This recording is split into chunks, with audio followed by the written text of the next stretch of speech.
हमारे इस चैनल मैथिली गंगा को लाल बटन दबाकर सब्सक्राइब करें व घंटी के निशान का बटन दबाएं ताकि सभी नए वीडियो आप तक तुरंत पहुंचे बिल्कुल मुफ्त।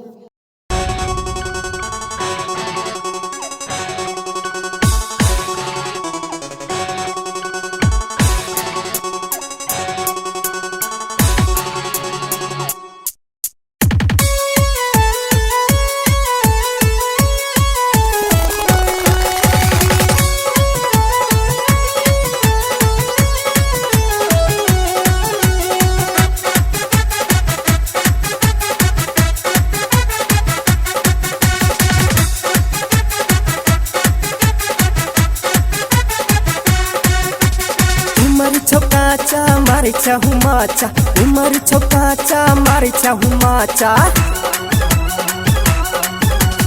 उमर छोकाचा मारे चाहू माचा उमर छोकाचा मारे चाहू माचा हवा में उड़ा बैठा गे किस बबुनी कि दहिया फारई छौगे तोहरो इजने सबबुने कि दहिया फारई छौगे तोहरो इजने सबबुने।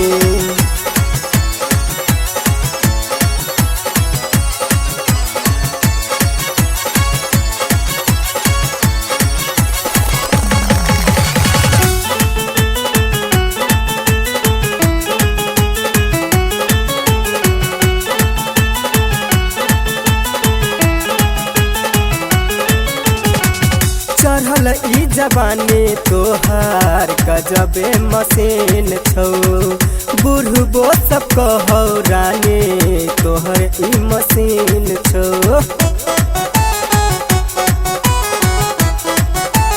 ये बुची चढ़ल ई जवानी तोहार गजबे मशीन छौ बुढ़बो सब कहो रानी गजबे मशीन छौ। आई भी कपजरिया लुटे छलहरिया आई भी कपजरिया लुटे छलहरिया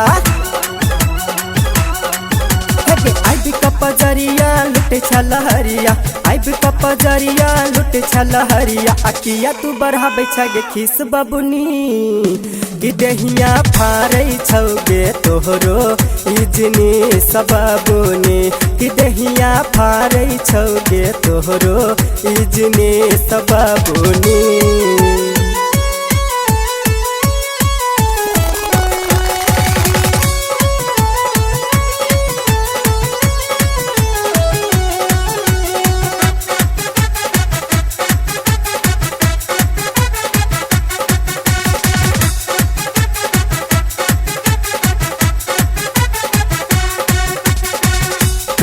के मशीन छू कहे छौ जमाना अही से डालो लोगबा तोहरे पदाना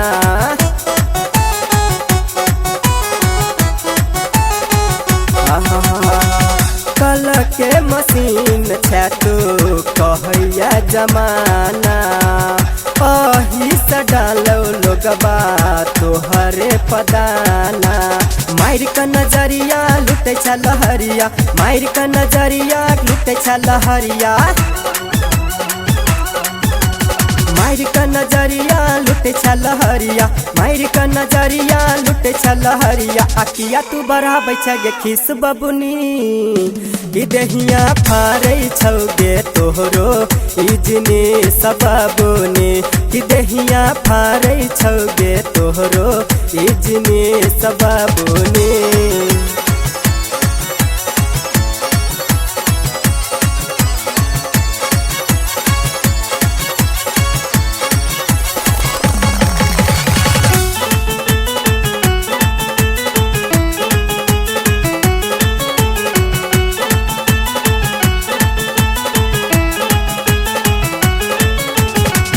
पाछा पड़ल छौ रमेश रह कानी बैच का राम जी बनेने हे तो तोरा बड़ सोच का।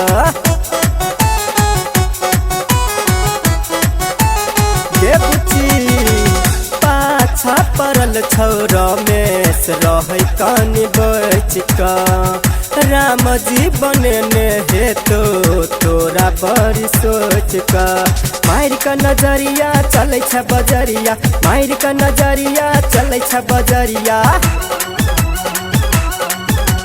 मार का नजरिया चले छ बजरिया मार का नजरिया चले छ बजरिया अकिया तू बढ़ाबै छ गे खिस बबुनी कि दहिया फारै छौगे तोहरो इजने सबाबोने कि दहिया फारै छौगे तोहरो इजने सबाबोने।